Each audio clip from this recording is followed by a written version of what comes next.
నమస్తే. కులంకుల Rohit here. Congress party అధికారంలోకి వచ్చిన తర్వాత ఫస్ట్ ఎక్స్క్లూజివ్ ఇంటర్వ్యూ బీఆర్ఎస్ పార్టీకి సంబంధించిన వ్యక్తిని ఈరోజు నేను ఇంటర్వ్యూ చేయబోతున్నాను. ఇంతమంది దాదాపు 40 మంది ఎమ్మెల్యేలు గెలిచిన తర్వాత 40లో నేను ఎందుకు ఈ అన్న నేను ఎందుకు ఇంటర్వ్యూ చేయడానికి there are many reasons. So వ్యక్తిగతంగా నేను చాలా కనెక్ట్ అయినాను కాబట్టి అన్నకు ఫోన్ చేయకుండానే నేను ఇంటర్వ్యూకి రావడం జరిగింది. ప్లాన్ చేసే ఇంటర్వ్యూని జనరల్గా ఇంటర్వ్యూస్ అంటారు, ప్లాన్ చేయకుండా చేసే ఇంటర్వ్యూని కుల అంటారు. So let's introduce our guest. ఇది I think this is third 1 monthలోనే 2 monthsలోనే ఇది నా 4th ఇంటర్వ్యూ. గెలవక ముందు ఇంటర్వ్యూ చేసినాను, 2 times చేసినాను. గెలిచిన తర్వాత ఎందుకు ఈ ఇంటర్వ్యూ చేయబోతానికి చాలా ప్రశ్నలకి సమాధానం ఈరోజు ఉండబోతుంది. సో లెట్స్ అండ్ మరీ ముఖ్యంగా చెప్పాలి అంటే చరిత్ర సృష్టించాడు అన్న. ఈ గడ్డ ఇప్పుడు ఏదైతే నేను ఉన్న ఎల్బీనగర్ గడ్డ కాంగ్రెస్ పార్టీకి టీడీపీకి కంచుకోట. చరిత్రలో ఇక్కడ టీఆర్ఎస్ పార్టీ గెలిచిన దాఖలే లేవు. లాస్ట్ ఎలక్షన్ చూసుకుంటే ఎల్బీనగర్ కాన్ఫరెన్స్లో ఉన్న సుమారు 10-11 కార్పొరేటర్స్ క్లీన్ స్వీప్ చేసింది బీజేపీ. సో అలాంటి టిపికల్ ఎల్బీనగర్ సిచ్యువేషన్లో తానే ఒంటరిగా అభివృద్ధి నమ్ముకొని ముందుకెళ్ళినాడు, గెలిచి చూపించి చరిత్ర సృష్టించాడు. అన్ని కాన్స్టిట్యున్సీలు అనేది చాలా ఈజీ, కానీ ఎల్బీనగర్ కాన్స్టిట్యున్సీ అనేది వెరీ టఫ్. అన్ని గెలుస్తుంది ఎల్బీనగర్ కొంచెం కష్టం అని చాలామంది నాతో మాట్లాడడం జరిగింది. అదే దాంట్లోనే భారీ మెజారిటీ తోటి గెలిపించి కేవలం తన అభివృద్ధి తనను గెలిపించింది. వాస్తవం చెప్పాలి అంటే తన అభివృద్ధి తనను గెలిపించింది. తన నమ్మకమే ఈ పొద్దు ఎమ్మెల్యేగా నా ముందు కూర్చోబెట్టాల్సిన పరిస్థితి ఎదురైంది. So let's introduce our guest, LB Nagar second time MLA Sudheer అన్న. అన్న నమస్తే. థ్యాంక్ యూ సో మచ్ అన్న. మీరు ఏదో ప్రయాణం అవుతుర్రు, కానీ నేను 10 నిమిషాలు అనుకొని టైం తీసుకున్నాను. 10 నిమిషాలు కాస్త 20 అయితే 20 నుంచి 30. కానీ ఇంటర్వ్యూ అనేది చాలా ఇంపార్టెంట్ అన్న for me, not for me. చాలామంది ముఖ్యంగా ఎల్బీనగర్ కాన్స్టిట్యూన్సీ ప్రజలకి జర ఓపికతో 30 నిమిషాలు మాట్లాడాలని నా కోరిక అన్న. సో హ్యాపీ అన్న. అండ్ ప్లీజ్ అన్న మాట అంటున్నా, మీరు ఎప్పుడు అబద్ధాలు ఆడరు, కానీ ఇప్పుడు మాత్రం ప్రజలకి మీరు చాలా అంటే నా ప్రశ్నలు ఆ విధంగా ఉంటుంది. ఓపెన్గా మీరు ఇక్కడ భగవద్గీత ఉంటే భగవద్గీత మీద కూడా ప్రమాణం చేసి నిజాలు కుల అంటే కల్ట్ ఉండాలి. సో సుధీర్ అన్న గెలవడం అనేది అది నల్లేరు మీరు నడక కాదు, ఇట్స్ వెరీ టఫ్. ఎందుకంటే లాస్ట్ టైం మీరు కాంగ్రెస్ పార్టీ మీద గెలిచినారు, అంతకుముందు అతను టీడీపీ పార్టీ మీద గెలిచినారు. ఇక్కడ టీఆర్ఎస్ పార్టీ గెలిచిన సందర్భాలు లేదు, అసలు లేదే లేదు. లాస్ట్ టైం కార్పొరేటర్ మొత్తం బీజేపీకి గెలిచింది. అట్లాంటి దాంట్లో సుమారు 25,000 పైచేలు మీద ఇంత భారీ విజయం సాధించడం అంటే బీఆర్ఎస్ పార్టీ మోహన్ చూసి ఓటేసినారా, అభివృద్ధి చూసి ఓటేసినారా, లేకపోతే సుధీర్ రెడ్డి అన్నని చూసి ఓటేసినారా? అంటే ఇక్కడ లాస్ట్ టైము 2 సార్లు బీఆర్ఎస్ పార్టీ గెలవలేదు. లాస్ట్ ఇంటర్వ్యూలో మీరు ఇదే ప్రశ్న నన్ను అడిగితే ఖచ్చితంగా ఈసారి బీఆర్ఎస్ పార్టీ గెలుస్తా 20-25 వేల మెజార్టీతో గెలుస్తా అని చెప్పి మీ ఇంటర్వ్యూలో నేనే చెప్పిన. కేవలం నా ఒక్క ముఖమే కాదు, కేసీఆర్ గారి పాలసీస్ అనుకోండి, అంటే పార్టీ ముఖం చూసి దాంట్లో అభివృద్ధిని చూసి నా ముఖం చూసి అన్నీ కలగలిపి గెలిపించింది. ముఖ్యంగా కేసీఆర్ గారి యొక్క రాష్ట్రంలో తీసుకున్న హైదరాబాద్ నగరంలో జరిగిన అభివృద్ధి కార్యక్రమాల్ని స్పష్టంగా ఇక్కడ ప్రజలు కళ్ళతో చూస్తుండ్రు కాబట్టి ఫస్ట్ దాన్ని పాజిటివ్గా యాక్సెప్ట్ చేసింది. దాని తర్వాత నా నడవడిక, నా క్యారెక్టరు అనేది సెకండరీ విషయం. సో ఇవన్నీ కలగలిపి ఈరోజు ఇక్కడ పార్టీ గెలిచింది. గెలిపించిన ప్రజలకు నేను మనస్ఫూర్తిగా కృతజ్ఞతలు తెలుపుకుంటా ఉన్నాను. ఎందుకంటే నేను కేవలం ఎన్నికల్లో నేను గెలవద్దు, ఏ పార్టీ అన్నా గెలిచినా పర్వాలేదని చెప్పి 2 పార్టీలు అనుకొని ఆ సిచ్యువేషన్కి అనుగుణంగా వాళ్ళు పనిచేశారు. సిచ్యువేషన్కి అనుగుణంగా పనిచేశారు. మా పార్టీకే ఓటేయండి, మమ్మల్ని గెలిపియని చెప్పేసి చెప్పలేదు. ఒక సందర్భంలో భారతీయ జనతా పార్టీ నాయకులు మా పార్టీకి ఓటు వేయకండి, కాంగ్రెస్ పార్టీకి వేయండి, కానీ సుధీర్ రెడ్డికి మాత్రం వేయకండి అని చెప్పేసి దేవిరెడ్డి సుధీర్ రెడ్డి అనే వ్యక్తిని, నాలాంటి వ్యక్తిని పట్టుకొచ్చి నామినేషన్ వేయించి ప్రజల్ని అయోమయం గందరగోళం సృష్టించాలనే ప్రయత్నం చేశారు. బ్యాలెట్ దాంట్లో మీ పేరు కూడా సుధీర్ రెడ్డి అని ఉందన్న, దేవిరెడ్డి సుధీర్ రెడ్డి అని. దేవిరెడ్డి సుధీర్ రెడ్డి అని నా పేరు ఉన్నది, ప్లస్ దేవిరెడ్డి సుధీర్ రెడ్డి అని వేరే పేరు ఉంది. అతని మీద విస్తృతమైన ప్రచారం చేసిండ్రు. ఈసారి నా గుర్తు బకెట్ గుర్తు, నాకే ఓటు వేయండి అని చెప్పేసి నేను దేవిరెడ్డి సుధీరెడ్డిని మాట్లాడుతున్నా అని చెప్పేసి మాట్లాడుకుంటూ పింక్ కలర్ పాంప్లెట్లు పోస్టర్లు ప్రింట్ చేసి ప్రతి పేపర్లు వేసిండ్రు, పేపర్లో యాడ్స్ ఇచ్చిండ్రు, అనేక రకాల అక్రమాలు. ఇదంతా కలిసి భారతీయ జనతా పార్టీ నాయకులు కాంగ్రెస్ పార్టీ నాయకులను కలుపుకొని చేసింది. ఆ ఫుడ్ ఎట్లా చెప్పారని 25,000 పక్కా గెలుస్తాని అంటే ముందే ఎట్లా ఎక్స్పెక్ట్ చేసిరన్న? అంటే టోటల్గా నేను ప్రతి డివిజన్లో ఎక్కడెక్కడ మాకు స్ట్రాంగ్ పాయింట్స్ ఉన్నాయి, ఎక్కడెక్కడ వీక్ పాయింట్స్ ఉన్నాయని చెప్పి అసెస్ చేసాం. ఎలక్షన్ ముందర 2 months బిఫోర్ అంతా కూడా, అంతకన్నా ముందు 6 నెలల నుంచి హోంవర్క్ చేసి 2 months బిఫోర్ కోసం అసెస్ చేసినాం. 20 నుంచి 25,000 మధ్యలో గెలవాలి ఖచ్చితంగా. ఒకవేళ బ్యాడ్ వరుస అయితే 15,000 తోటి గెలవాలి అని చెప్పేసి అనుకున్నాం. నేను అనుకున్నట్టే 23,000 చిల్లరతోటి ఇలా గెలిచిన. ఈ దేవిరెడ్డి సుధీరెడ్డి అనే వ్యక్తికి ఆ 1,400 పడకుంటే 25,000 దాకా వస్తుండే. అన్న ఇది ఓపెన్గా మీరు చెప్పాలి, మీరు నామినేషన్ వేసే ముందు బీఆర్ఎస్ పార్టీని ఎమ్మెల్యే అభ్యర్థిగా నామినేషన్ వేయే ముందు దాకా మీకు కాంగ్రెస్ పార్టీ నుంచి కాల్స్ అయితే వచ్చినాయా లేవా? ముఖ్యంగా రేవంత్ రెడ్డి గారిని ఫోన్ చేసినారా లేదా? లేదండి, నాకేం కాంగ్రెస్ పార్టీ నుంచి కాల్సలేక కాంగ్రెస్ పార్టీ నేను వస్తానేమో అని చెప్పి వెయిట్ చేసింది. ఫోన్ చేసి అంటే నా ఇక్కడ టికెట్ ఆపేసేసి మీకు టికెట్ ఇస్తామని చెప్పేసి అక్కడ టికెట్ అనౌన్స్ చేయకుండా ఆపితే నేను నో అని చెప్పేసిన. నేను బీఆర్ఎస్ పార్టీలో ఉంటా, బీఆర్ఎస్ పార్టీలోకి వెళ్ళి రాను బయటికి అని చెప్పి క్లియర్గా స్పష్టం. ఇప్పుడు అనిపిస్తలే, బాధపడతలేదని ఈ పార్టీ మీరు ఉంటే 100% గెలిచినా గెలకపోయినా కానీ మీరు అధికార పార్టీలో ఉండేవాళ్ళు. డెఫినెట్లీ సుధీర్ రెడ్డి అన్న గారికి ఎమ్మెల్సీ పదవి ఇచ్చేసి డెఫినెట్లీ మీకున్న అనుభవం, మీకున్న ఈ నాకు తెలిసి ఒక ఐటీ మినిస్టర్, ఎందుకంటే టెక్నాలజీ పరంగా మీరు హైదరాబాద్కి డెవలప్ చేసి కాబట్టి మీ కాన్ఫిడెన్స్ ముఖ్యంగా డెవలప్ చేసి కాబట్టి మంత్రి పదవి వచ్చేది కదన్న, బాధపడలేదన్నా? లేదండి, మంత్రి పదవుల కోసం లేకపోతే ఇంకేదో పదవి కోసం నేను పార్టీ మారండి. ఒకటేసారి 40 సంవత్సరాల రాజకీయ జీవితంలో ఒకసారి పార్టీ మారిన. ఎందుకు మారినంటే దశాబ్దాలుగా మా దగ్గర కొన్ని సమస్యలకు పరిష్కారం దొరకలేదు. ఏ ప్రభుత్వం వచ్చినా మాట్లాడుతుండ్రు, ప్రజల దగ్గర పోతుండ్రు, పరిష్కారం చేస్తామంటుండ్రు, ఎలక్షన్ అయిపోయి మళ్ళీ మర్చిపోతుండ్రు, మళ్ళీ ఎలక్షన్స్ వస్తుంది, మేనిఫెస్టోలో అదే అంశాలు పెడుతుండ్రు. ఈసారన్నా పరిష్కారం దొరకాలని చెప్పేసి ఒకసారి నిర్ణయం తీసుకున్నా. కేటీఆర్ గారు, కేసీఆర్ గారు మేము అన్నీ పరిష్కారం చేస్తామని చెప్పినారు. అన్నట్టే ఈరోజు రిజిస్ట్రేషన్ సమస్య పరిష్కారమైంది, ప్రాపర్టీ ట్యాక్స్ సమస్య పరిష్కారమైంది, ఫ్రూట్ మార్కెట్ షిఫ్టింగ్ అయిపోయింది. ఒకటి కోర్టులో కేసు ఉండడం వల్ల ఆటో నగర్ డంపింగ్ యార్డ్ ఒకటి పెండింగ్ ఉంది. పేరుకే ఎమ్మెల్యే సుధీర్ అన్న, కానీ ఇక్కడ పోస్టింగ్ విషయంలో కానీ ఇక్కడ మీరు ఇచ్చే హామీని కానీ తీయాల్సింది మొత్తము ఓడిపోయిన అభ్యర్థి మాత్రము ఇంపార్టెన్స్ ఉంటుంది. చూడండి, అతను ఏ ఇంపార్టెన్స్ ఉన్నా నాకేం అభ్యంతరం లేదు. నేను డెవలప్మెంటే నాకు ముఖ్యమైన ఎజెండా. నాకున్న ఆఫీసర్ల రిలేషన్ తోటి నేను ఏదన్నా సాధించుకోగలుగుతున్న గట్టి నమ్మకం నాకుంది. కాకపోతే పెద్ద పనులు లాంటివి చేపియలేకపోవచ్చు, కానీ చిన్న పనులు రొటీన్లో చేపియగలుగుతామండి. చేపియలేకుంటే పోరాటం చేస్తామండి ఆ పార్టీ మీద, ఒకవేళ ఒత్తిడి తీసుకొస్తాం. కాకపోవచ్చు, నేను అనుకునే అన్ని కాకపోవచ్చు, అయినా కానీ అంత పెద్ద సమస్యలు కావు, పార్టీ మారే అంత పెద్ద సమస్యలు కావు. కాబట్టి పార్టీ మారే ప్రసక్తే లేదు. ఇదే పార్టీలో ఉంటా, పోరాటం చేస్తాము. నేను అనుకున్నది సాధించుకుంటానన్న నమ్మకం నాకుంది. ఖచ్చితంగా ఆ పనులు ప్రజలకు చేసి చూపెడతా. ఒకవేళ కీడెంచి మేలెంచితే నేను చేపియలేకపోయినా పోరాటం మాత్రం ఖచ్చితంగా చేపిస్తాను. ఇప్పుడు కులం మాట్లాడితే ఒకవేళ పార్టీ మారాల్సిన పరిస్థితి ఉంటే సిటీలో ఫస్ట్ మారేది ఎల్బీ నగర్ ఎమ్మెల్యే దేవిరెడ్డి సుధీరెడ్డి గారు అన్నారు. దానికి ఎగ్జాంపుల్ ఏమన్నా ఓడిపోయిన రిజల్ట్ వచ్చిన నెక్స్ట్ డే కేటీఆర్ గారు టీఆర్ఎస్ భవన్ లో మీటింగ్ పెడితే మీరు డుమ్మా కొట్టిరా లేదన్న? చూడండి కేటీఆర్, చూడండి ఆ మీటింగ్ సంగతే మాకు తెలియదండి.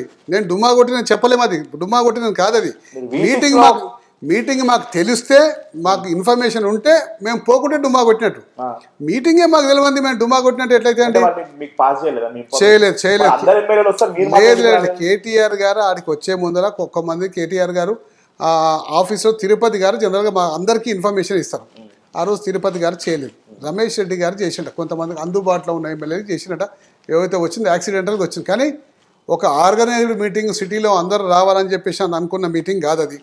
మాకు ఈవినింగ్ దాకా తెలియదు. ఈవినింగ్ నేను ఫోన్ చేసి అడిగిన, ఏందబ్బా మీటింగ్ పెట్టినట్టు మాకు తెలియదు, మాకు చెప్పలేదు, మాకు ఇన్ఫర్మేషన్ ఎందుకు ఇవ్వలేదని అడిగిన. అంటే నేను ఫోన్ చేయలేదన్నా, అది రమేష్ రెడ్డి గారు చేసిన, మరి ఆయన సగం మందికి చేసిన, సగం మందికి చేయలేదంట అని చెప్పేసి మాత్రం అన్నాడు. మాకు ఆ మీటింగ్ ఇన్ఫర్మేషన్ లేదు, డుమ్మా కొట్టిన అనే ప్రస్తావనే రాదు.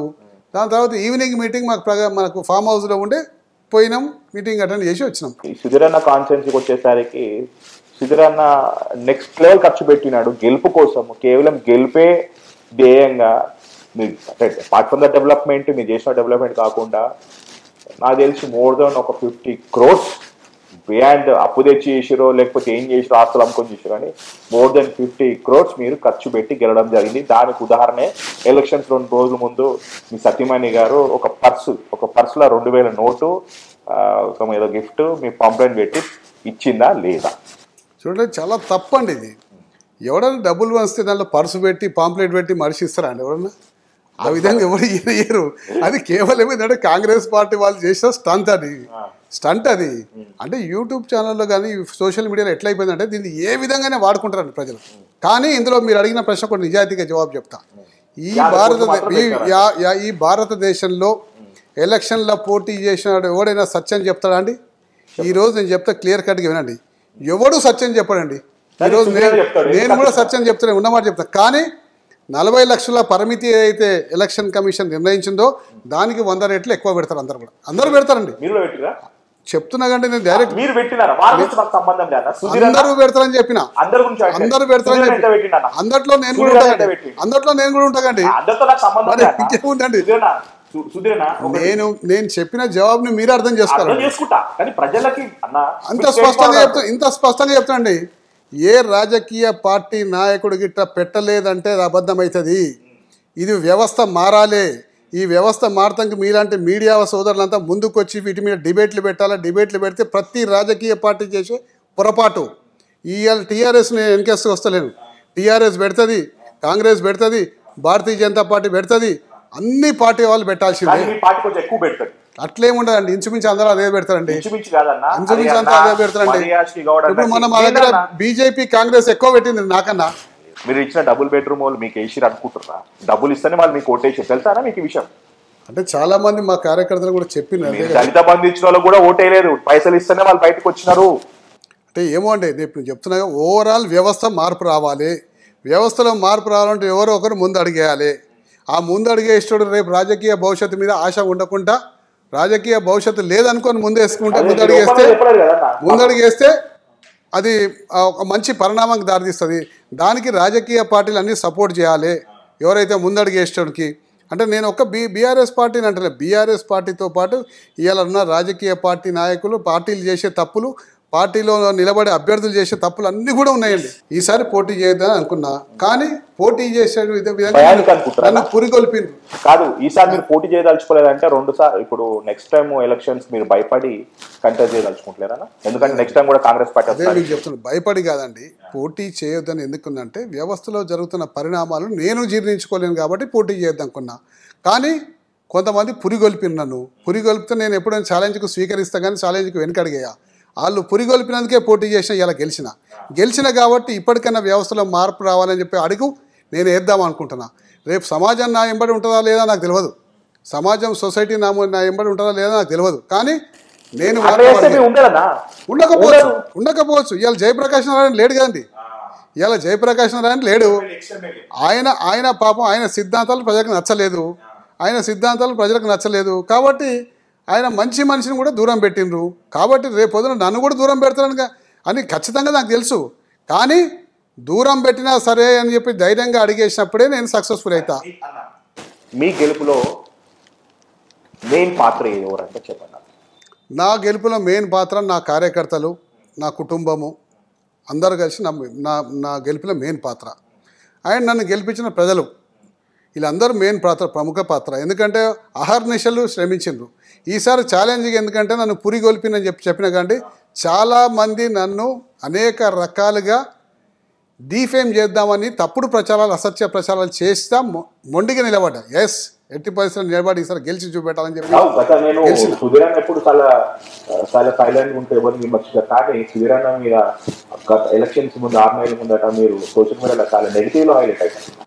అంటే నెగిటివ్ అంటే ఇదే అండి, తప్పుడు ప్రచారాలు, అసత్య ప్రచారాలు. ఏ ఒక్క దాంట్లో నిజం లేకుండా అసత్య ప్రచారాలు. వీళ్ళకి బుద్ధి చెప్పాలని చెప్పే ఉద్దేశంతో ఈసారి పోటీ చేసిన, గెలిచిన తప్పనిసరిగా దేవిరెడ్డి సుధిరెడ్డి గారు ఇది ఆఖరి ఎలక్షన్ కోచా అని మొన్ననే అనౌన్స్ చేయాల్సి ఉండే. నా కుటుంబ సభ్యులందరూ కూడా నన్ను ఆపి వారించారు. ఇప్పుడే తొందరపడకని చెప్పేసి అనౌన్స్ చేయకుండా ఆపినరు. కాబట్టి ఇంకా మా ఇంట్లో కుటుంబ సభ్యులతో చర్చ నడుస్తుంది.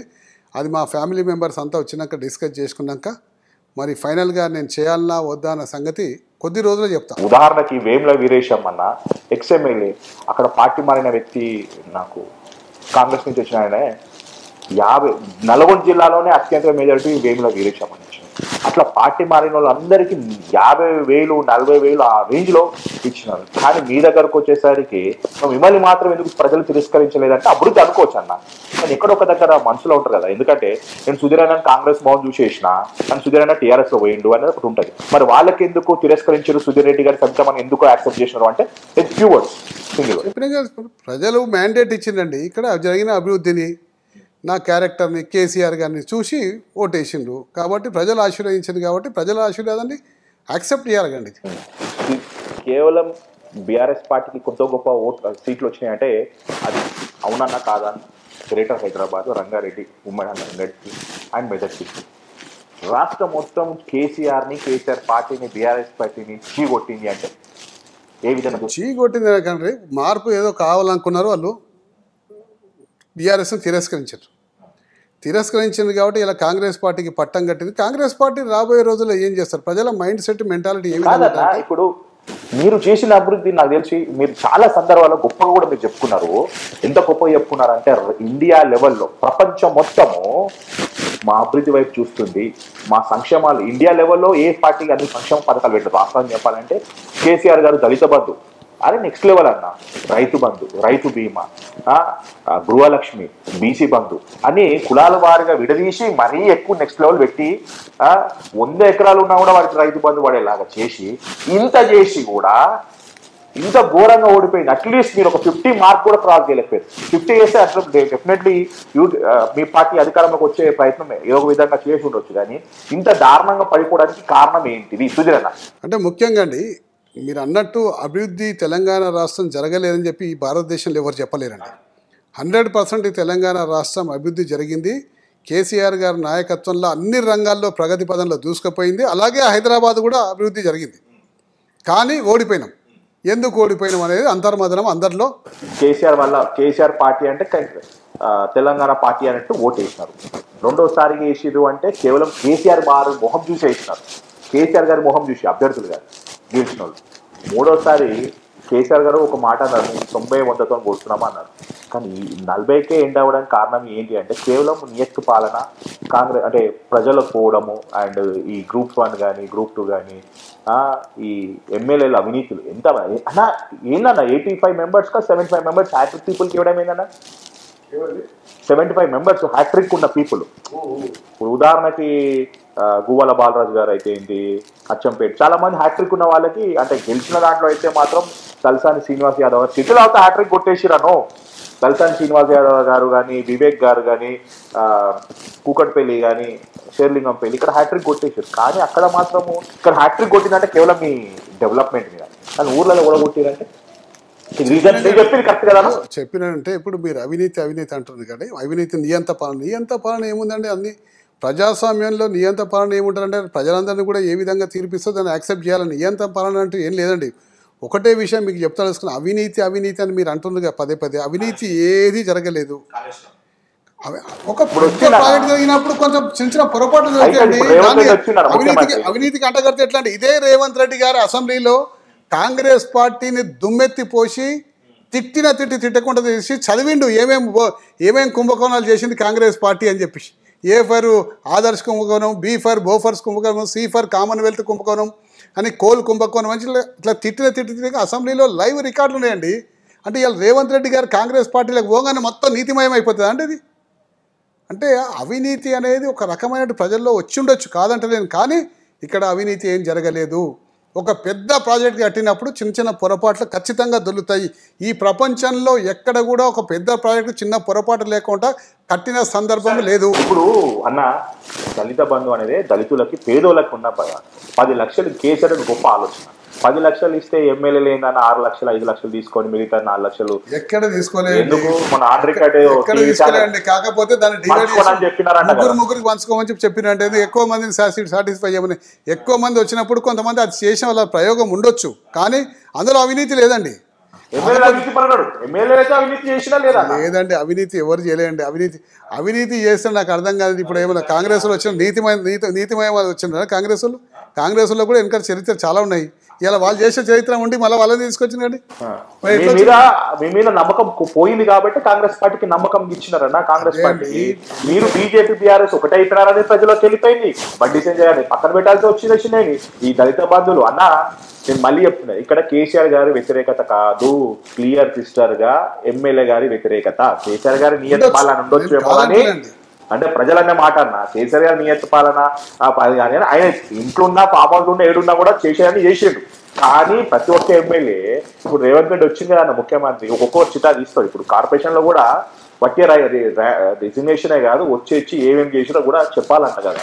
ఇప్పుడు కరెక్ట్ కాంగ్రెస్ పార్టీ బీఆర్ఎస్ పార్టీకి మిండాడు రేవంత్ రెడ్డి అంటే చూడండి. మిండేడికి ఇట్లానే పదాలు కరెక్ట్ కావండి. కాకపోతే ఏంటంటే ఆయన పరిపాలన ఆయన చేయమని చెప్పిండు, మాకేం అభ్యంతరం. కానీ ఎమ్మెల్యేలు ఏదైతే అవినీతి పరులు అంటుంది కానీ ఎవరో అవినీతి చేసిన వాళ్ళ మీద యాక్షన్ తీసుకోమని చెప్పండి. ఇప్పుడు ప్రభుత్వం వాళ్ళ చేతిలో ఉంది కండి. ఎమ్మెల్యేలు అవినీతి రెడీ, బీఆర్ఎస్ పార్టీ మీరు రెడీ ఉండొచ్చు, మీరు లేకపోవచ్చేమో. అదే ఎవరైనా సరే అండి, అధికారం వాళ్ళ చేతిలో ఉంది. మేము రెడీ ఉన్నా లేకున్నా వాళ్ళ మీద అవినీతి మీద చర్యలు తీసుకునే అవకాశం వాళ్ళకి రూలింగ్ పార్టీలో ఉన్నారు కాబట్టి వాళ్ళకు ఉన్నది. వాళ్ళని తీసుకోమని చెప్పండి. అదే అంటున్నా, 100% రెడీ ఎప్పుడైనా. ఎందుకంటే మరి మీది తీస్తే మరి మీరు చాలా కమర్షియల్ జోన్లు ఉన్నారన్న. ఏదైనా తీసుకోమని చెప్పండి, ఎవరైనా తీసుకోమని చెప్పి ఏదైనా ఎంక్వైరీ చేసుకోమని చెప్పండి. కాంగ్రెస్ పార్టీని ఇక్కడ రాష్ట్రంలో చేసుకోమని చెప్పండి, కేంద్రంలో బీజేపీ పార్టీని వాళ్ళని చేసుకోమని చెప్పండి. ఈడీ వాళ్ళ చేతులు ఉంది, ఇన్కమ్ ట్యాక్స్ వాళ్ళ చేతులు ఉంది, సిబిఐ వాళ్ళ చేతులు వాళ్ళని చేసుకోమని చెప్పి వీళ్ళు వాళ్ళు కలిపి చేసుకోమని చెప్పండి. సరే, లెట్స్ బి ప్రాక్టికల్ అన్న. అసలు ఎక్స్పెక్ట్ చేసిరన్నా రేవంత్ రెడ్డి? అసలు కళలో అయినా రేవంత్ రెడ్డి గారు ముఖ్యమంత్రి దాన్ని ఎక్స్పెక్ట్ చేసిరా? అంటే చూడండి, మా పార్టీకి మినిమం 55 సీట్లు తక్కువ వస్తాయని అనుకున్నాం. తక్కువలో తక్కువ 55 మాకు వస్తాయి ఎట్టి పరిస్థితుల్లో. సరే, వాళ్ళకు కూడా 55 వస్తాయి. కాబట్టి మేము ఏదో విధంగా గవర్నమెంట్ ఫామ్ చేద్దామని చెప్పేసి అనుకున్నాం. అంటే అప్పట్లో ఎలక్షన్ కన్నా బిఫోర్ ఇది ఖచ్చితంగా వస్తే మాకు గవర్నమెంట్ మాదే ఫామ్ అవుతాం. కానీ తలకిందులైంది. దాంట్లో ఇప్పుడు వాళ్ళకి అవకాశం వచ్చింది, సంతోషం. ప్రతిపక్ష పాత్ర పోషిస్తామంటే దాంట్లో ఏముంది అంటే ప్రతిపక్షంలో ఉంటే బతకలేమా?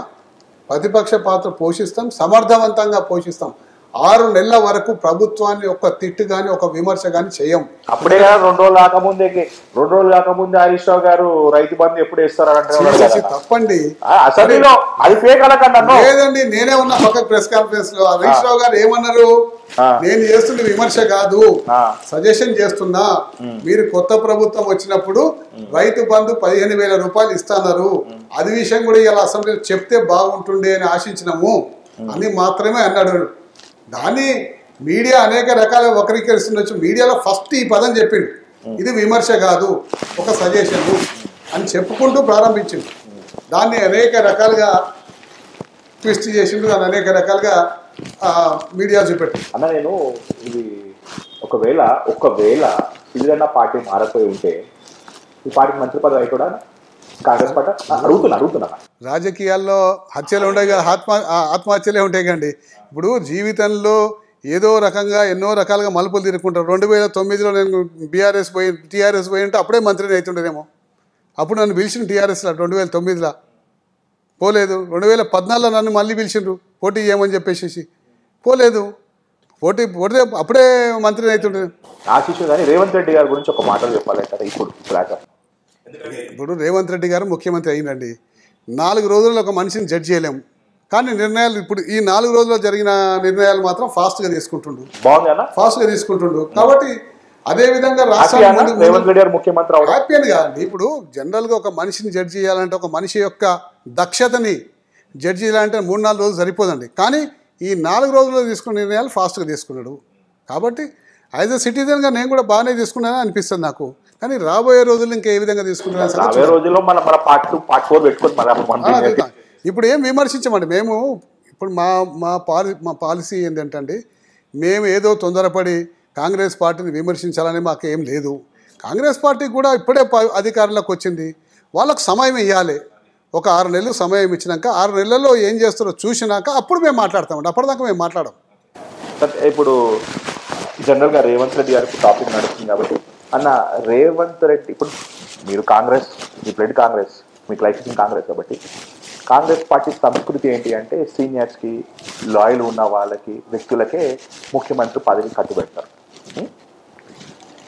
ఉదాహరణకి డీకే శివకుమార్ గారు కాదని, ఆయన యాక్టివ్గా అగ్రెసివ్ ఉన్న కాదని సిద్ధరామయ్య గారికి ముఖ్యమంత్రి పదవి ఇవ్వడం, జగన్మోహన్ రెడ్డి గారు కాదని రోషయ్యకి, కిరణ్ కుమార్ రెడ్డి గారికి ఇవ్వడం జరిగింది.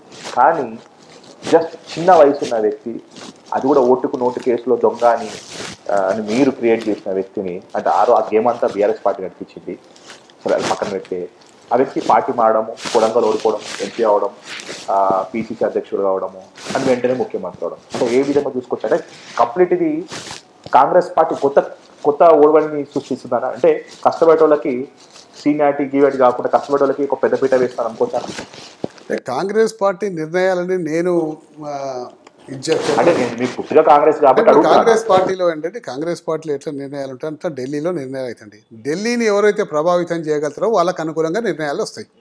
ఎవరు చేసే కెపాసిటీ వాళ్ళకి అనుకూలంగా నిర్ణయాలు వస్తాయి. కాబట్టి రేవంత్ రెడ్డి గారు కొడంగల్లో ఓడిపోయాక ఫస్ట్ ఎల్బీ నగర్ ప్రజలకి చాలా కృతజ్ఞత చెప్పాలి. ఎందుకంటే ఇక్కడ ప్రజలు ఎంపీగా గెలిపించారు కాబట్టి ఇప్పుడు ముఖ్యమంత్రి పీఠం మీద ఉన్నాడు. కాబట్టి ఎల్బీ నగర్ ప్రజలకు ఆయన ఏ విధంగా అదే మాది ఎల్బీ నగర్, అదే ఎల్బీ నగర్లో ఏ విధంగా అయితే గెలిపించిందో దానికి ఎల్బీ నగర్కి ఎంత చేస్తాడో, అభివృద్ధి ఫండ్స్ ఎంత ఇస్తాడో అనే సంగతి వేచి చూడాలి. నెంబర్ 1. రెండవది, అంతర్గతంగా నిర్ణయాలు రేవంత్ రెడ్డి సమర్థులు అని చెప్పి కాంగ్రెస్ పార్టీ అనుకున్నది కాబట్టి ఆయనకు అవకాశం ఇచ్చిందేమో. అవకాశం ఇచ్చింది, ఇలా అధికారంలోకి వచ్చింది కాబట్టి ఆటోమేటిక్గా ఆయనే ముఖ్యమంత్రి గారిని చేసే అవకాశం ఉంది కాబట్టి చేసినట్టుంది. గతంలో రాజశేఖర రెడ్డి గారు సిఎల్పి నాయకుడు ఉండే, ఆయనకు ప్రజాదరణ బాగుండే కాబట్టి పీసీసీ అధ్యక్షుడిని పక్కకు పెట్టి ఆయన చేసిండ్రు. ఇవాళ రేవంత్ రెడ్డి గారు పీసీసీ అధ్యక్షుడు ఉన్నాడు కాబట్టి ఆయనకు ప్రజాదరణ బాగుందని చెప్పి అనుకున్నాడు కాబట్టి ఆయనకు అవకాశం ఇచ్చారు. ఓకే అన్న, కలిసిన రేవంత్ రెడ్డి గారు ముఖ్యమంత్రి అంటే ఆ రోజు నిన్న అసెంబ్లీలో అందరినీ కలిసి మేము కూడా కంగ్రాచులేషన్స్ చెప్పినాం, శుభాకాంక్షలు చెప్పినాం. అదే అండి. ఎందుకంటే ఇప్పుడు వ్యక్తిగతం ఏముంటుందండి, ఇప్పుడు ఎలా వారు ఒక పార్టీని డిపెండ్ చేస్తున్నారు, మేము ఒక పార్టీని డిపెండ్ చేస్తున్నాం. సాంప్రదాయాలు మీకు ఒకసారి రేవంత్ రెడ్డి గారికి మధ్య ఫైట్ అయింది కదా, అదే కాలేదు ప్రోటోకాల్ ఇష్యూ గుర్తున్నానా మీకు? నేను గుర్తు చేయాలా? ప్రోటోకాల్ ఇష్యూ అయిందండి. అంటే మీరు ఎంపీ గారు లేకుండా ముందే మీరు సుధీరణ చాలా అడ్వాన్స్ అయిపోయి రిబన్ కటింగ్ నేనేం చేయలేదు. ఒక మీటింగ్లో కేటీఆర్ గారు ఇనాగ్రేషన్ చేసి పోయినాక ఆయన వచ్చిండు, లేటుగా వచ్చినాక ప్రోటోకాల్ కాలేదంటే ప్రోటోకాల్ పిలిచినందుకే ఆయన వచ్చిందిగా. ఆయన లేట్ వస్తే ఎట్లా అవుతామండి? అప్పటికే చేసేసి వెళ్ళిపోయింది కాబట్టి చిన్న గొడవ అయిందంట, అంత పెద్ద సీరియస్ గొడవ కాలే, అంతా మళ్ళీ సర్దుమణిగింది. ఇప్పుడు మరి ఎప్పుడు వెళ్తారన్నా మరి? అంటే ఇప్పుడు మీ కొన్ని ఏదైతే డంపింగ్ యాడ్ ఆటో నగర్ది కానీ ముఖ్యమంత్రి గారి దగ్గర ఎప్పుడు వెళ్తారు? ఇప్పుడే ఒక 6 నెలలు కావాలండి. వారు పాపం రాష్ట్రాన్ని ఇలా నాయకత్వ బాధ్యతలు చేపట్టినాక వాళ్ళు కుదుట పడేదాకా మనం సమయం ఇవ్వాలి కంటే అప్పుడే తీసుకుపోయి అన్ని సమస్యలు. మరి మీ సోషల్ మీడియా ఏందని అప్పుడే దాడి చేస్తుంది, ఏదో పాత వీడియోలు పెట్టి బస్సులో లొల్లి పెట్టుకున్నట్టు. మీ సోషల్ మీడియా ఉంటుంది కదా, బీఆర్ఎస్ పార్టీ సోషల్ మీడియా, అప్పుడే 2 రోజులు కూడా కాకముందే బస్సులో లొల్లి అవుతారని. ఆ ప్రజా దర్బార్ బాగుందన్న, మీకు నచ్చిందన్న? కంటిన్యూ చేయాలండి. ఇప్పుడు ఏదైనా సరే కొత్తగా బాగుంటుంది. స్టార్ట్ చేసిన మీకు నచ్చిందని అడుగుతున్నా. ప్రజా దర్బార్ బాగానే ఉంది, దాన్ని తప్పు అని ఎవరు అనలేదు. కానీ మీరు చేయలేదు, కలకాలం సాగాలి. మేము చేయలేకుండా వాళ్ళు చేసినందుకు కూడా మేము ఎందుకు చేయాలంటే మేము కూడా చేసాము. ప్రగతి భవన్ లోపల, ప్రగతి భవన్ అంటే నేను ఇప్పుడు ఢిల్లీ తాజ్మహల్ చూడాలనుకో పోయి చూసి వస్తుంది, కానీ హైదరాబాద్ 90 పక్కన ఉన్న ప్రగతి భవన్ లోపల పోవాలంటే పెద్ద కష్టం అన్న. అంటే ఎందుకని కొన్ని వందల మందిలో మీటింగ్లు పెట్టింది అక్కడ, కొన్ని వందల మీలాంటి వ్యక్తుల కన్నా అలాంటి వ్యక్తుల కంటే సామాన్య ప్రజలకు అలా పెద్ద హాలే కట్టింది కండి. ప్రగతి భవన్ లో దాదాపు 500 మంది 1000 మంది కూర్చునే హాల్ కట్టిండ్రు. లేదన్నా సుధీరణ అబద్ధం ఆడక లేదండి, 500 మంది కూర్చునే హాల్ కట్టిండ్రు. మీలాంటి ప్రజాప్రతినిధులు కార్యకర్తలకు మాత్రమే హాల్ ఉండొచ్చు, కానీ ఇప్పుడు సెక్రటరీ లోపల పోవాలన్నా అన్న సెక్రటరీ రేవంత్ రెడ్డి గారి కోసమే కట్టించినట్టే ఉంది కదా. అయితే పాపం 1 year అయిందా మీరు చేసి? ఏదైనా విత్తనం మనం పెడితే ఫలం మనమే తినాలని గ్యారెంటీ ఏం లేదండి. మనం విత్తనం పెడితే ప్రజల కోసం పెడతాం, కూడా ప్రజాప్రభుత్వాలు ఏది వచ్చినా దాన్ని అనుభవిస్తాయి. ఇలా ప్రగతి భవన్ కట్టిందంటే ఖచ్చితంగా మన ముఖ్యమంత్రి గారు కేసీఆర్ గారు ఉంటారని కడుతుందండి. ఇలా కేసీఆర్ గారు ఖాళీ చేసిండు, వారు వెళ్ళిపోయినారు. ఇప్పుడు రేవంత్ రెడ్డి గారు వచ్చి ఉండొచ్చు. అది కాబట్టి సెక్రటరీ కూడా అంతేనన్న, అంతే ఏదైనా అంతే కదా. విత్తనం మీరు నాటిర్రు సెక్రటరీ అనేది, కానీ సంవత్సరం కూడా లేకపోయినారన్న బాధ. ఏదైనా అంటేనండి ఈ ప్రజా జీవితంలో ప్రతి ఒక్కటి మనం పెట్టిన కాన్సెప్టు రేపు భావితరాల వాళ్ళకు ఉపయోగపడాలని కడతాం. ఇవాళ ముఖ్యమంత్రి గారు కట్టిన ఆలోచన రేపు భావితరాల వాళ్ళకు ఇలా ఉపయోగపడుతుంది అంత బ్రహ్మాండంగా. ఇలా సెక్రటరీని చూసి ప్రజలందరూ కూడా దేశం నుంచి ఎవరు వచ్చినా సరే మెచ్చుకొని పోతారే తప్ప బాగలేదని చెప్పి ఎవరు అనలేరండి. అంత మంచి బ్రహ్మాండమైన మీటింగ్స్ చేసుకోవచ్చు. ఆఫీసర్లకు కానీ మంత్రులకు కానీ అంత సౌకర్యాలు చేసి పెట్టిన ముఖ్యమంత్రి మా కేసీఆర్ గారండి. కానీ ప్రాబ్లం 1 year కూడా లేకుండా అన్న, అవి చుట్టూ బ్యారిగేడ్స్ పలగొట్టడంపై మీ అభిప్రాయం ఏంటిదన్న? పలగొట్టాల్సిన అవసరం లేదు, నట్ అండ్ బోల్ట్ అది స్టీల్ ఇప్తే అయిపోతుండే అన్న. ట్రోల్ అవుతారన్న మీరు, ట్రోల్ అవుతారు. నట్ అండ్ బోల్ట్ పెట్టి పలగొట్టిరన్న. చూడండి, పలగొట్టుడు అనేది ఒట్టి షో చేస్తాం కండి, పలగొట్టాల్సిన అవసరం లేదండి. ఓపిక పెట్టి ఒక 4-5 days ఇప్పేస్తే అంతా అయిపోతుంది. అది అవసరం లేదు, జేసీబీలు పెట్టి పలగొట్టాల్సినంత అవసరం లేదు. అది జస్ట్ నట్లు ఇప్పేసేసి అయిపోతుంది. క్రేన్ పెట్టాలా ఫస్ట్, నట్లు ఇప్పేసి పైన రూఫ్ తీయాలి, దాంతో 7 కాడికి అన్ని స్టీల్ అండి, తీసేస్తే అయిపోతుండే. ఇప్పుడు కామన్ పీపుల్ కూడా ఈజీ వాక్ చేసేంత పెట్టేసి సారీ అన్న, కామన్ పీపుల్ కూడా ఈజీ యాక్సెస్ పెట్టిరన్న. అంటే మీ ప్రభుత్వానికి వ్యతిరేకంగా క్వైట్ ఆపోజిట్ తోటి ప్రభుత్వ ట్రాన్స్పరెన్సీ గవర్నమెంట్ అనేది కాంగ్రెస్ పార్టీ ఏర్పడుతుందని ఇది కలకాలం నడవాలని చెప్పి కోరుకుంటున్నా. 3 నాళ్ళ ముచ్చట ఉండకూడదని కోరుకుంటున్నా. మీరు కోరుకుంటారు మనస్ఫూర్తిగా కలకాలం ఉండాలి, 3 నాళ్ళ ముచ్చట ఉండకూడదని కోరుకుంటున్నా అన్న. సుధీరన్న, ఇంకోటి మహాలక్ష్మి అని చెప్పేసి బస్ ఫ్రీ అయిపోయింది కదా, అందరూ ఓడిపోయిన ఎమ్మెల్యేలు కూడా ఇప్పుడు గెలిచిన ఎమ్మెల్యేలు కూడా పోయారు. ఇప్పుడు ఉదాహరణకి గూడెంమైపాల్ రెడ్డి గారు కూడా ప్రయాణం చేసింది, అట్లా మీరు పోయిరన్న? నిన్న పోయి నేనే కదా స్టార్ట్ చేసిందండి. అది అడుగుతున్నాను. ఇప్పుడు ప్రభుత్వం మా ముఖ్యమంత్రికి రేవంత్ రెడ్డి గారు, మేము ప్రతిపక్షంలో ఉన్న మా ముఖ్యమంత్రి రేవంత్ రెడ్డి గారు మీ ముఖ్యమంత్రి, మా ముఖ్యమంత్రి, మా రాష్ట్రానికి ముఖ్యమంత్రి. ముఖ్యమంత్రి గారు ప్రవేశపెట్టిన పథకాలన్నీ కూడా శాసనసభ్యులు ప్రజలకు తీసుకుపోవాలి. కాబట్టి ప్రతిపక్షంలో ఉన్నాం కాబట్టి మేము అటెండ్ చేయమని చెప్పేసి అంత నేరో మెంటాలిటీ కాదు. రెస్పాన్స్ ఎట్లుందన్న బస్సులో? మేము బస్సులో ఎక్కించిన మహిళలను ఎక్కించి పంపించినాము. బస్సులో మహిళలు బాగా సంతోషంగా ఉన్నారు. ఇదంతా కంటిన్యూ కావాలండి. ఏదైనా సరే స్టార్టింగ్లో అంతా బాగానే కనిపిస్తుంది. స్టార్టింగ్లో అందరు ప్రజలకు కొత్త కాబట్టి ప్రజలకు బాగానే అనిపిస్తుంది. ఇది కలకాలం నడుస్తే ఏమవుతుంది అంటే అప్పుడు ప్రజలకు ఒపీనియన్ అనిపిస్తుంది, ఎస్ ఇది చేయగలిగినరు, మాకు అందించగలిగినరు, మధ్యలో ఆపేయలేదనే సంగతి వాళ్ళకి కలగాలి. కాబట్టి ఆ విధంగా కలగాలని ఆశిస్తున్నాం, ఆ విధంగా ఉండాలని ఈ ప్రభుత్వం నుంచి ఆశిస్తున్నాం. ప్రభుత్వాన్ని విమర్శిస్తలేము. ఈ రేవంత్ రెడ్డి గారు తీసుకున్న చర్యలు ఎప్పుడు కూడా కంటిన్యూ కావాలని చెప్పేసి నేను ఆశిస్తున్నాను. ఓకే అన్న, సుధీర్ అన్న, మీరు రాజకీయంగా అతీతంగా అందరు ఇష్టపడతారు. సుధీర్ రెడ్డి గారు గెలుపు ఇంతకుముందు కూడా మేము చెప్పినట్టు సుధీర్ రెడ్డి గెలుపు మామూలు గెలుపు కాదు. మా హైదరాబాద్ కానీ మిగతా కాన్స్టిట్యూన్సీలు అనేది వెరీ ఈజీ, ఎందుకంటే ఎప్పుడు బీఆర్ఎస్ పార్టీ చాలా స్ట్రాంగ్ అవుతుంది. కానీ ఇక్కడ బీఆర్ఎస్ పార్టీ స్ట్రాంగ్ లేకపోవడము, అండ్ ముఖ్యంగా బీజేపీ క్లీన్ స్వీప్ చేయడం కార్పొరేట్ ఎలక్షన్, మున్సిపల్ ఎలక్షన్, అలాంటితో మీరు గెలవడం అనేది, అది కూడా 40,000 నియర్లీ 40,000 గెలవడం అనేది అదొక చరిత్ర. ఎల్బీ నగర్కి చరిత్ర సృష్టించింది సుధీర్ రెడ్డి గారు. అలాంటి సుధీర్ రెడ్డి గారు రానున్న రోజుల్లో మీ ఆలోచన విధానాలు కానీ ఎందుకంటే you been done a great job to the ఉమ్మడి ఆంధ్రప్రదేశ్లో, you done a great job to the ఇప్పుడు అది బీఎం కూడా చేయడం హైదరాబాద్ డెవలప్మెంట్ ఇంజనీరింగ్ రోడ్ ఇవన్నీ అంటే ఇప్పటి కూడా ఆ రోజు నేను చూపించినట్టు మీ శిలాఫలకాలు ఉండేవి. ఇంకా బాగా పోవాలి అంటే, ప్రజలకు ఇంకా అట్రాక్ట్ కావాలంటే ప్రభుత్వంతో డెఫినెట్లీ మా ముఖ్యమంత్రి రేవంత్ రెడ్డి గారు ఆయనతోటి మంచి రిలేషన్షిప్ మెయింటైన్ చేసుకుంటూ అభివృద్ధి వైపు చేసుకుంటూ పోవాలి. ఛాన్స్ ఉంటే నెక్స్ట్ టైం కూడా మీరు చేయాలి. సో ఇప్పుడు మీరు ప్రభుత్వాలతోటి మీ రిలేషన్షిప్ ఎలా ఉండబోతుంది రేవంత్ రెడ్డి గారితో? ప్రభుత్వంతో మా రిలేషన్షిప్ ఏ విధంగా ఉంటుంది, ఖచ్చితంగా ఒక ప్రజాప్రతినిధిగా మా ప్రాంత సమస్యల మీద ఎప్పటికప్పుడు ప్రభుత్వం దృష్టికి తీసుకుపోతాము. వాటికి పరిష్కారాలు లభిస్తే ఓకే, సంతోషము. పరిష్కారాలు ఇచ్చిన వాళ్ళని ఖచ్చితంగా పొగుడతాం. మాకు పరిష్కారం ఇచ్చిండు, మా ముఖ్యమంత్రి గారు నిధులు ఇచ్చిండు, ఇవన్నీ కూడా చేసుకున్నామని చెప్తాం. పరిష్కారం లభించినప్పుడు ప్రజల పక్షాన పోరాడతాం. అంటే మా పరిష్కారాలే కాదండి, మేము పెట్టిన ప్రతిపాదనని ప్రజల గురించి పెడతాం. ఈ ప్రజల గురించి పెట్టినప్పుడు ప్రజలకు న్యాయం జరగకపోతే ఖచ్చితంగా ప్రభుత్వం మీద పోరాడతాం. కాబట్టి అందులో ఎటువంటి కాంప్రమైజ్ కాదండి. ఏమున్నా సరే అండి, ఒకటే గుర్తుపెట్టుకోండి, మీడియా పరంగా మేము షైన్ కావాలి, ఉట్టిగా అడ్డగోలుగా ఆయన నేను తిడితే మేము షైన్ అవుతామన్నా తప్పు. ఆ సాంప్రదాయాన్ని మేము కొనసాగించాము. ఎప్పుడు కూడా ప్రజల యొక్క సమస్యలే ఆయన దృష్టికి తీసుకుపోతాం. వాటిని పరిష్కరిస్తే సంతోషం. Great things. రాజకీయపరమైన విమర్శలు అంటే ఊరికే తిట్టడం అయితే తిట్టాం. ఆ సమస్యలు తీసుకుపోతాం. పరిష్కరిస్తే ఆయనకే క్రెడిట్ వస్తుంది, పరిష్కరించకపోతే వాళ్ళ ప్రజల పక్షాన మేము పోరాడతాం. ఓకే. కంటెస్ట్ చేసిన మదియాసి గౌడ్ గారితో ట్రావెల్ చేయాలి కదన్నా. నేనేమో ఆయన ఎప్పుడు విమర్శించలేకండి. నేను ఒకటే ఏమన్నా ఆయన వస్తాడంటే భయపడుతున్నాడని చెప్పి మీరే అడిగిండ్రు, వెల్కమ్ అని చెప్పి చెప్పిన. నేనేమో వెల్కమ్ నాకే పోటీ అన్నారు కదా ఇంటర్వ్యూలో, నాకే నేను పోటీ అన్నారు కదా. ఒకసారి ఆ పోనీ ఆ మూమెంట్ లో మీరు చెప్పి నేను ఎప్పుడైనా సరే ఒక మనిషిని విమర్శించండి, కానీ కొంత సందర్భాల్లో మదియాసి గారు వాడని పదజాలం వాలేండి. మిమ్మల్ని అన్నారన్నా ఏదో ఒక మాట అన్నాడన్నా, మిమ్మల్ని ఏ మాట అన్నారు? మార్నింగ్ వాక్ అని నేను 36 సంవత్సరాల నుంచి చేస్తున్నాండి. మార్నింగ్ వాక్ ఉదయం 4:30కు పోయి ప్రజల్లో తిరుగుతా 7:30 దాకా. ఆ మార్నింగ్ వాక్ అని పెట్టుకుంటూ దొంగలు తిరుగుతారు ఉదయం 5:30 6 గంటలకు, మా ఊర్లో వెనకటి ఇట్లా తిరుగుతుండే అని చెప్పి దాన్ని విమర్శించండు.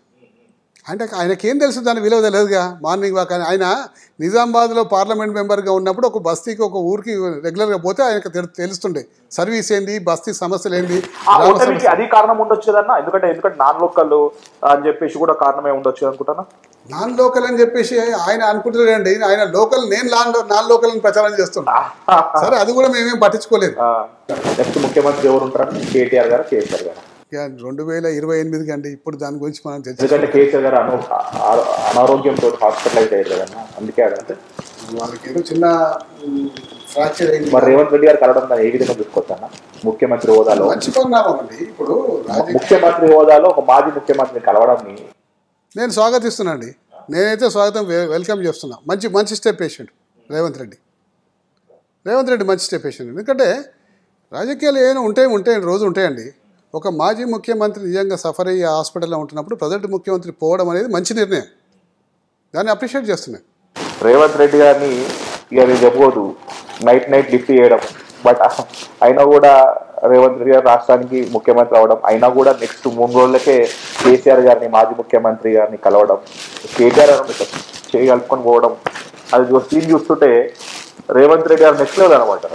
అదొక పాప కూడా ఏదో మీరు చూసిరా నా వీడియో చూడండి, చూపిస్తాను. అది మీరు అంటే ఇది మీరైతేనే నాకు ఓపెన్గా మీరు మాట్లాడతారని నేను ఈ వీడియో మీకు చూపిస్తున్నానా. అది చాలా వైరల్ అయిందన్న. అది ఎంత వైరల్ అయిందంటే I will show you this video అన్న.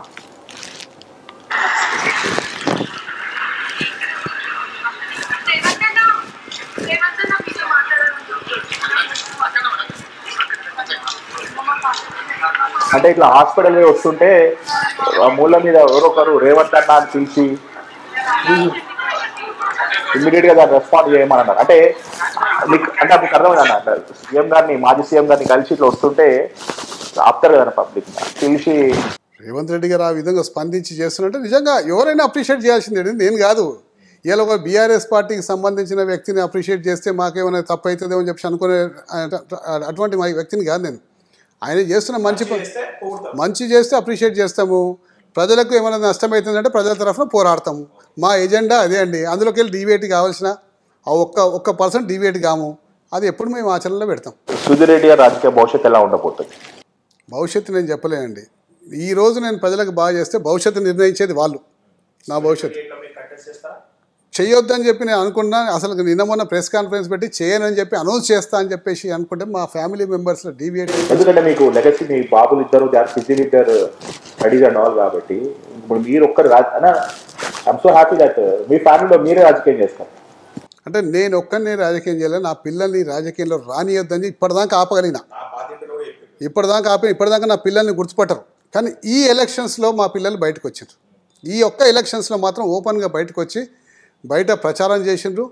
చాలా మంది రాజకీయము పార్టీలు మారే ఆలోచనలు ఉన్నారు ఎమ్మెల్యేలు, కానీ సుధీరణ మాత్రం వెరీ క్లియర్ చెప్పిండు మా ఆలోచన అయితే లేదు అంటారు. ప్రస్తుతం అన్నది అంటే పార్టీ మారే ఆలోచన లేదండి.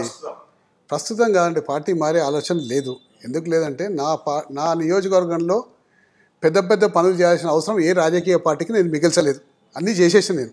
పెద్ద పనులు అంటే ముఖ్యమంత్రి స్థాయిలో తీసుకోవాల్సిన నిర్ణయాలన్నీ అయిపోయినాయండి. ఇక చిన్నగా ఉన్న రోడ్లు, డ్రైనేజు అవి ఉన్నాయండి. ఒక పెద్ద పని ఉందండి. ఆటో నగర్ డంపింగ్ యార్డ్ని పూలవనం చేయాలి. నా నెక్స్ట్ లక్ష్యం అదే.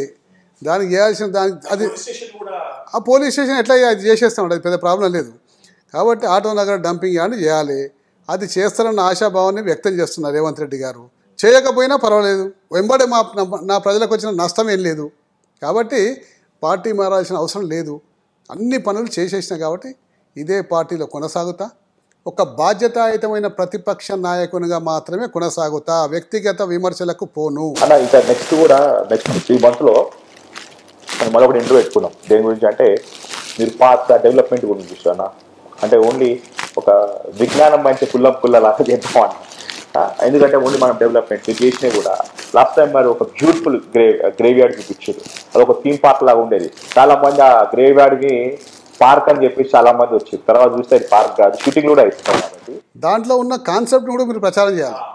రోజు రాష్ట్రంలో హైదరాబాద్ నగరంలో 2200 టన్నుల కర్ర కాలుతుంది. 2200 టన్నుల కర్ర కాలుతుంది. ఈ కర్ర ఎడికెళ్ళి వస్తుంది అంటే ఏదో చెట్టు నరుకుతేనేగా కర్ర వస్తుంది. మరి పర్యావరణం సమతుల్యం కావాలంటే ఈ విధంగా సాంప్రదాయ పేరిట కర్రలు కాల్చేసి చేస్తే ఎట్లా? ఎలక్ట్రిక్ రావాలన్న ప్రచారాన్ని కూడా మీరు చేయాలి. డెఫినెట్గా అది మంచి కోసం అంటే ఎప్పుడు నేను ముందుంటాను. డెఫినెట్లీ సుధీర్ రెడ్డి గారు ఒక మంచి పని చేస్తారంటే డెఫినెట్లీ ఆ మంచి పని కోసం మా ఛానల్ ఎప్పుడు ముందుంటుంది. ముఖ్యం కులంకులు ఎప్పుడు ముందుంటుంది. సుధీర్ రెడ్డి గారి గెలుపు మామూలు గెలుపు కాదు. రానున్న రోజుల్లో ఇంకా ప్రజలకు ఇంకా మంచి చేయాలని అండ్ అవకాశం వస్తే ప్రభుత్వంతో ఫైట్ చేయాలి. లేదా ఆ ఫైట్ చేసే ఆ ఛాన్స్ కూడా వాళ్ళు ఇవ్వకపోతే మాత్రం కలిసి పనిచేయాలి. And finally single word about Revanth Reddy గారు అంటే తెలంగాణ రాష్ట్ర ముఖ్యమంత్రి గురించి ఒక మాటలు చెప్పాలి. ప్రస్తుతానికి ముఖ్యమంత్రి అండి, సక్సెస్ఫుల్ ముఖ్యమంత్రి లేకపోతే బాగా చేస్తున్న ముఖ్యమంత్రి అని ఇంకా కొద్ది రోజుల తర్వాత చెప్పగలుగుతాం. ఇప్పుడు జస్ట్ 4 days అవుతుందండి. రేవంత్ రెడ్డి గారు పార్టీని నడిపించింది, అలా ముఖ్యమంత్రి అధిష్టానం కూర్చున్నాడు. వారికి నా శుభాకాంక్షలు, కంగ్రాచులేషన్స్ చెప్పుకుంటూ 4 రోజులలో తీసుకున్న నిర్ణయాలు బాగానే అనిపించినాయి. కాబట్టి రేపు 40 రోజుల తర్వాత కానీ లేకపోతే ఒక సంవత్సరం తర్వాత నిర్ణయాలు ఏ విధంగా దీన్ని కంటిన్యూ చేస్తారా లేదని దాని తర్వాత అప్పుడు చెప్తాం. చూసి ఇప్పుడు చెప్పలేము. ఎనీవే నేను చెప్తున్నా, మీ అందరి తరఫుకి వెళ్ళి శుభాకాంక్షలు తెలుపుతాను. అందుకోసం అడుగుతున్నా, మా పార్లమెంట్కి సంబంధించి ఎంపీ ముఖ్యమంత్రి పీఠం మీద కూర్చుండు కాబట్టి మా నియోజకవర్గానికి అత్యధిక నిధులు ఇచ్చి న్యాయం చేస్తారని చెప్పి కృతజ్ఞత. అంటే ఇప్పుడు ఆయన గెలిపించింది ఇక్కడ ప్రజలు. గతంలో ప్రతిపక్షంలో ఉండి ఇప్పుడు అధికార పక్షంలో ముఖ్యమంత్రి పీఠం మీద కూర్చున్నాడు కాబట్టి మాకు నిధులు ఇచ్చి నన్ను గతంలో గెలిపించిన మల్కాజ్గిరి పార్లమెంటుకు ఈసారి ఆ విధంగా ఆయన రుణం తీర్చుకుంటాడేమో అని ఆశిస్తున్నా. ప్రజలే నా దేవుళ్ళండి, వాళ్ళు ఆశీర్వదిస్తున్నా ఇప్పుడు ఈ స్థానంలో కూర్చొని మీకు ఇంటర్వ్యూ ఇవ్వగలుగుతున్నా. వాళ్ళు ఈ ఆశీర్వదించకూడదు ఈ స్థానంలో కూర్చొని మీరు నాకు ఇంటర్వ్యూ కూడా రారు. అసలు వచ్చేటలో తర్వాత విషయం. కానీ ఇప్పుడు ఈ స్థాయిలో ఇంటర్వ్యూ ఇవ్వగలుగుతుందంటే నా మీద నమ్మకం ఉంచి ప్రజలు నన్ను ఆశీర్వదించి శాసనసభకు పంపిందిగా. కాబట్టి వాళ్ళ నమ్మకాన్ని వమ్ము చేయకుండా హుందా రాజకీయాలు నడుపుకుంటూ ఇలా ప్రతిపక్ష పాత్ర పోషిస్తా అని చెప్పేసి వాళ్ళకు విజ్ఞప్తి చేసుకుంటున్నా. ఇంకోటి, మీ శాసనసభ్యుడి యొక్క ప్రవర్తన ఏ విధంగా ఉంటుందన్న సంగతి అసెంబ్లీలో మీరు రాబోయే రోజుల్లో మీరు అందరూ కూడా ప్రత్యక్షంగా చూస్తారు. కాబట్టి నిర్ణయాలు కూడా రేపొద్దున భవిష్యత్తు నిర్ణేతలు కూడా మీరే. మీ నమ్మకాన్ని వమ్ము చేయకుండా ఇక్కడ ప్రాంతాన్ని అభివృద్ధి చేస్తాము. ఖచ్చితంగా నాకు కొన్ని ప్రణాళికలు ఉన్నాయి, ఆ ప్రణాళికల ప్రకారం ముందుకు పోతా అని చెప్పి సందర్భంగా మనం చేసుకుంటాం. నేను రానున్న రోజుల్లో సుధీర్ అన్నతో ఈ ఇంటర్వ్యూ కాదు, నేను మళ్ళీ ముందే నేను ఓపెన్ చెప్తున్నాను. సుధీర్ రెడ్డి గారితో నేను జర్నీ చేయబోతున్నాను. జర్నీ ఇన్ ద సెన్స్ ఆయన ఐడియాలజీ ఏదైతే సుధీర్ రెడ్డి గారి ఐడియాలజీ ఉందో అది ప్రతి కాన్ఫరెన్స్ లో కూడా ఇంప్లిమెంట్ కావాలన్నా మీ ఐడియాస్ కూడా కాంగ్రెస్ పార్టీతో చర్చించండి. ఎందుకంటే గ్రేవ్ యార్డ్ అనేది కాదు, ఇంకా పార్క్స్ కానీ స్విమ్మింగ్ పూల్ కానీ అది ప్రజలకి ఆహ్లాదకరమైన సంబంధించిన. ఎందుకంటే మిమ్మల్ని పార్క్లో ఎమ్మెల్యే అంటారు, మిమ్మల్ని పార్క్ సంబంధించిన ఎమ్మెల్యే అంటారు. కాబట్టి మీరు ఆల్రెడీ మీ ఎక్స్పీరియన్స్ పోర్ట్ఫోలియోలో మీరు చేసారు కాబట్టి చేయాలి. ప్రతి కాన్ఫరెన్స్ లో మా ముషిరాబాద్లో కానీ ఇంకా పటాన్చెరులో కానీ జూబ్లీహిల్స్లో కానీ అట్లా చేస్తూ ఉండాలి. సో ఖచ్చితంగా అవి మనం చేసుకుంటాం, మనం పోదాం. అది ప్రజలకి ఏమైనా మీకు ఎప్పుడున్నా మీరు ఎప్పుడన్నా కొత్త ఆలోచనలు వస్తే ఫోన్ కొట్టండి, డెఫినెట్లీ మేము ముందుంటాను.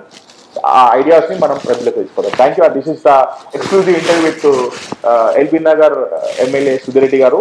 అండ్ మళ్ళీ చెప్తున్నాను, సుధీర్ రెడ్డి గారు గెలుపు మామూలు గెలుపు కాదు. థ్యాంక్ యూ అన్న, ఉంటాను. నమస్కారం.